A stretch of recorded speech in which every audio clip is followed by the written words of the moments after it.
जब से ज्योति पकड़ी गई है जासूसी के आरोप में, उसके बाद से लगातार जासूसी की चर्चा हो रही है, लेकिन अभी भी जासूसी के मूल कारण और अस्थायी समाधान पर चर्चा नहीं हो रही।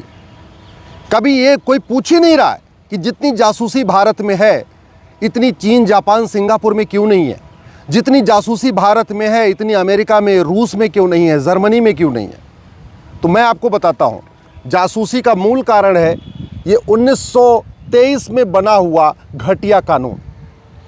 ये 1923 का जो कानून है, जो जासूसों के ऊपर लगाया जाता है, इसमें अधिकतम 3 साल की सज़ा है या जुर्माना।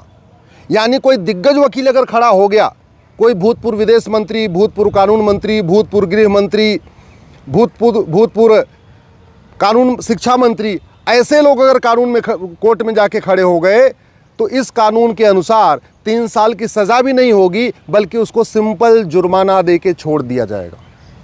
ये कानून आज तक चल रहा है, 1923 में अंग्रेज़ों ने बनाया था। इसलिए मैं कहता हूँ, भारत की कोई समस्या लाइलाज नहीं है, भारत की कोई समस्या विश्वव्यापी नहीं है। भारत की सभी समस्याएं खत्म हो सकती हैं, लेकिन हर समस्या के पीछे कोई ना कोई घटिया कानून है, इसीलिए समस्याएं ज्यों की त्यों बनी हुई है। आज़ादी के बाद से अब तक 1000 से ज़्यादा लोग जासूसी के आरोप में पकड़े गए। किसी एक जासूस की नागरिकता खत्म नहीं हुई, किसी एक जासूस की 100% प्रॉपर्टी जब्त नहीं हुई, किसी एक जासूस को आजीवन कारावास नहीं हुआ। इसलिए जासूसी करने में कोई किसी को डर नहीं लगता। अगर जासूसी रोकना है तो सबसे पहले हमें शिक्षा व्यवस्था बदलना पड़ेगा। ये जो मैकाले मिशनरी मदरसा शिक्षा सिस्टम चल रहा है, इसको बदलना पड़ेगा। जब तक शिक्षा में संस्कार नहीं होगा और कानून का खौफ नहीं होगा, तब तक जासूसी और गद्दारी नहीं बंद होगी। और अगर शिक्षा में संस्कार लाना है तो राइट टू एजुकेशन को राइट टू इक्वल एजुकेशन बनाना पड़ेगा। ये मैकाले का सिलेबस, ये मिशनरियों का सिलेबस बंद करना पड़ेगा। 1 नेशन 1 सिलेबस लागू करना पड़ेगा। एक देश एक शिक्षा व्यवस्था लागू करना पड़ेगा। वैदिक शिक्षा व्यवस्था, गुरुकुल शिक्षा व्यवस्था को कम से कम 16 साल तक सबके लिए लागू करना पड़ेगा। तब ये जासूसी गद्दारी खत्म होगी। अगर जासूसी और गद्दारी रोकना है तो सबसे पहले हमें 1861 का पुलिस एक्ट बदलना पड़ेगा। ये पुलिस एक्ट 1861 का है, इसीलिए कुछ राज्यों में तो जासूसियों के ऊपर कार्रवाई हो भी जाती है, लेकिन ऐसे कई राज्य हैं जहाँ पे जासूसों पे कोई कार्रवाई नहीं होती, जहाँ की राज्य पाकिस्तान परस्त, जहाँ की सरकार पाकिस्तान परस्त है। जो पॉलिटिकल पार्टियाँ पाकिस्तान की समर्थक हैं, वहाँ जब उनकी सरकार बन जाती है तो वहाँ जासूसों पर कोई कार्रवाई नहीं होती है। इसलिए जासूसी और गद्दारी रोकना है, 1861 का पुलिस एक्ट बदलना पड़ेगा, 1 नेशन 1 पुलिस कोड लागू करना पड़ेगा, एक पुलिस चार्टर लागू करना पड़ेगा। अगर हम चाहते हैं जासूसी और गद्दारी रुके तो भारतीय न्याय संहिता में बदलाव करना पड़ेगा। 150 साल के बाद आईपीसी बदला था, लेकिन इसके बावजूद हमने भारतीय न्याय संहिता में जासूसी और गद्दारी के लिए अलग से चैप्टर नहीं रखा। अगर हमें जासूसी गद्दारी रोकना है तो इसको हमें भारतीय न्याय संहिता में अलग चैप्टर डालना पड़ेगा और इसको देशद्रोह घोषित करना पड़ेगा, इसको जघन्य अपराध घोषित करना पड़ेगा। ये जब से ये 3 साल की सज़ा वाला कानून चलेगा ना, 1923 वाला, जासूसी गद्दारी चलती रहेगी। जासूसी गद्दारी रोकना है तो एविडेंस एक्ट बदलना पड़ेगा, नार्को पॉलीग्राफ ब्रेन मैपिंग कानून बनाना पड़ेगा। और क्यों कह रहा हूँ मैं बनाना पड़ेगा, क्योंकि अभी ज्योति पकड़ी गई, 2-4 और भी पकड़े गए। वैसे ज्योति लव जिहाद का शिकार हुई थी, याद रखिए। वैसे उसने गद्दारी नहीं किया, पहले वो लव जिहाद में ट्रैप हो गई, उसके बाद उसने जासूसी शुरू किया। और लव जिहाद में ट्रैप होने का मूल कारण भी है, न शिक्षा में संस्कार है, न कानून का खौफ है। अब होगा क्या, मुकदमा दायर हो गया, गिरफ्तारी हो गई है, अब गवाहों के बयान होंगे। जासूसी कोई खुलेआम तो करता नहीं कि वहाँ सब गवाह मिल जाएंगे, छिप छिप के जासूसी होती है तो वहाँ गवाह मिलेंगे ही नहीं। उसके बाद चार्जशीट फाइल होगी, चार्जशीट के बाद कोर्ट में फिर बहस होगी, फिर चार्जेस फ्रेम होंगे, चार्जेस फ्रेम होने के बाद फिर गवाही शुरू होगी, फिर क्रॉस एग्जामिनेशन शुरू होगा, उसके बाद फिर डिस्ट्रिक्ट कोर्ट का फैसला आएगा, फिर हाई कोर्ट का फैसला आएगा, फिर सुप्रीम कोर्ट का फैसला आएगा। अब ज्योति क्या करेगी, 100-200 गवाह खरीद लेगी, क्योंकि ज्योति को तो बहुत पैसा मिला हुआ है। जितने जासूस गद्दार होते हैं, बहुत इनको पैसा मिलता है। ये अपने आप को निर्दोष साबित करने के लिए 50-50 हज़ार पे 50 गवाह खरीद लेंगे, 50 वो आके झूठी गवाही दे देंगे। तो इसलिए मुकदमा लंबा चलेगा। मुझे समझ में नहीं आ रहा है, ये चार्जशीट, ये चार्ज फ्रेम, ये क्रॉस एग्जामिनेशन, ये ब्रह्मा जी लिख के गए थे क्या, जो नहीं बदल सकते हम? कौन कह रहा है कि इस घटिया कानून को जारी रखना चाहिए? क्यों नहीं हम narco polygraph brain mapping test करते हैं? क्यों नहीं हम नार्को पॉलीग्राफ ब्रेन मैपिंग अनिवार्य कर देते हैं? ज्योति और ज्योति के साथ जो 6 गद्दार पकड़े गए, इन सब का narco polygraph brain mapping test कर देते हैं, सारी सच्चाई सामने आएगी, अगले सप्ताह इनको उठा के सजा दे देते हैं।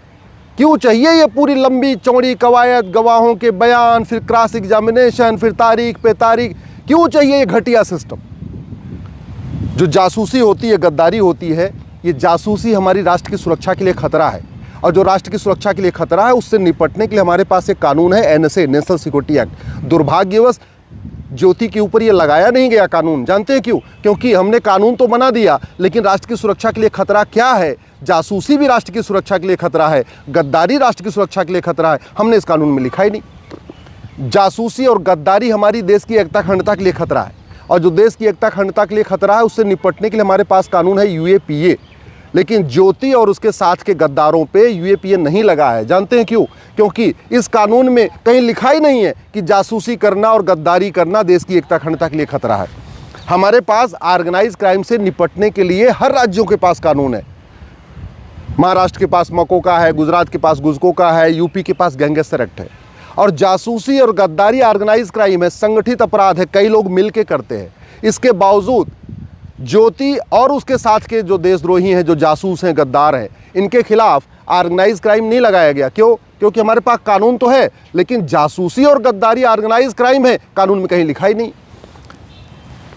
जासूसी के लिए बाहर से फंडिंग आती है, ज्योति को भी फंडिंग आई है, उसके साथ के गद्दारों को भी फंडिंग आई है। और ये गद्दारों को फंडिंग होती रहे, जासूसों को फंडिंग होती रहे, इसीलिए 2010 में FCRA कानून बनाया गया था, कांग्रेस ने बनाया था।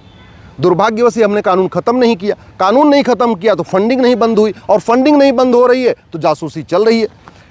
जासूसी और गद्दारी का मूल कारण है भ्रष्टाचार, और भ्रष्टाचार का मूल कारण है ये 1988 में बना हुआ घटिया प्रिवेंशन ऑफ करप्शन एक्ट। तो जासूसी गद्दारी रोकना है, इस कानून को भी बदलना पड़ेगा। जासूसी और गद्दारी की जो फंडिंग होती है, हवाला के ज़रिए होती है, और हवाला का मूल कारण है ये मनी लॉन्ड्रिंग एक्ट। वैसे भी बड़ी नोट की भारत में ज़रूरत नहीं है, 100 रुपये से बड़े नोट की ज़रूरत ही नहीं। अगर 100 रुपये से बड़ा नोट बंद कर दें, 5000 रुपये से महंगे सामान का कैश लेन देन बंद कर दें, तो मनी लॉन्ड्रिंग अपने आप बंद हो जाएगी, हवाला कारोबार अपने आप बंद हो जाएगा। ना हमने 100 रुपये से बड़ी नोट बंद किया, ना हमने प्रॉपर्टी को आधार से लिंक किया, और ना हमने इस घटिया कानून को बदला। इसलिए हवाला से फंडिंग हो रही है, हवाला से फंडिंग हो रही है तो जासूसी और गद्दारी हो रही है। जासूसों की फंडिंग काले धन से होती है, और काले धन का मूल कारण है ये घटिया कानून। जब तक ये कानून नहीं बदलेंगे, काला धन नहीं बंद होगा, और काला धन नहीं बंद होगा तो जासूसी गद्दारी चलती रहेगी। जासूसों की बेनामी फंडिंग होती है, और बेनामी फंडिंग होती है, बेनामी लेन देन चलता है, उसका मूल कारण है घटिया कानून। जब तक ये कानून नहीं बदलेगा, तब तक बेनामी फंडिंग आती रहेगी, लेन देन चलता रहेगा, और तब तक जासूसी गद्दारी चलती रहेगी। भारत में ज़्यादातर अवैध काम जो होते हैं वो होते हैं ड्रग के पैसे से, और भारत में ड्रग का कारोबार इसलिए चल रहा है क्योंकि हमारा NDPS एक्ट महा सड़ा हुआ है। वैसे भी ये जितने जासूस होते हैं, जितने गद्दार होते हैं, इनको लफ्ज़ जिहाद में ट्रैप करने के साथ साथ इनको ड्रग में पहले ट्रैप किया जाता है। इनको थोड़ी थोड़ी नशा दी जाती है, जब नशे के आगोश में आ जाते हैं फिर इनके साथ लफ्ज़ जिहाद होता है। तो पहले ड्रग जिहाद, फिर लफ्ज़ जिहाद, फिर जासूसी गद्दारी। दुर्भाग्यवश हमारा NDPS एक्ट भी आज भी सड़ा हुआ है, घटिया है, हमने इसको बदला नहीं है। और सबसे बड़ी बात, हजारों से ज़्यादा जासूसी के केस आ चुके हैं, आज तक किसी जासूसी नागरिकता ख़त्म नहीं हुई, किसी देशद्रोही की नागरिकता ख़त्म नहीं हुई। क्यों? क्योंकि ये सिटीजनशिप एक्ट 1955 वाला आज भी चल रहा है। संविधान का आर्टिकल 11 कहता है कि नागरिकता देने और नागरिकता लेने के लिए कानून बनाओ। नेहरू जी ने 1955 में ये कानून बनाया भी था, लेकिन आज तक किसी नागरिकता की गई नहीं, न जासूस की नागरिकता गई, न गद्दार की नागरिकता गई, किसी की नागरिकता नहीं गई। इसीलिए मैं कहता हूँ, भारत की कोई समस्या लाइलाज नहीं है, भारत की सभी समस्याओं का समाधान हो सकता है, लेकिन ये घटिया कानून बदलने पड़ेंगे। जब तक कानून नहीं बदलेगा, तब तक जासूसी गद्दारी बंद नहीं होगी। और मैं देख रहा हूँ पिछले 1 हफ्ते से लगातार जासूसी की बात हो रही है, लेकिन जासूसी का मूल कारण क्या है, जासूसी कैसे ख़त्म होगी, इस पर कोई चर्चा ही नहीं कर रहा है। एक भी कोई पत्रकार, कोई कलमकार, कोई यूट्यूबर, कोई लेखक, कोई बुद्धिजीवी ये पूछने की हिम्मत ही नहीं कर रहा है कि भैया भारत में इतनी जासूसी क्यों होती है, अमेरिका, सिंगापुर, जापान में क्यों नहीं होती है, अरब, दुबई, कुवैत में जासूसी क्यों नहीं होती है। तो जासूसी का मूल कारण है न शिक्षा में संस्कार है, न कानून का खौफ है। दुर्भाग्यवश न हमने शिक्षा व्यवस्था को बदला, न हमने कानून का खौफ बदला, न हमने सड़ी हुई न्यायिक व्यवस्था को बदला, इसलिए जासूसी गद्दारी चल रही है।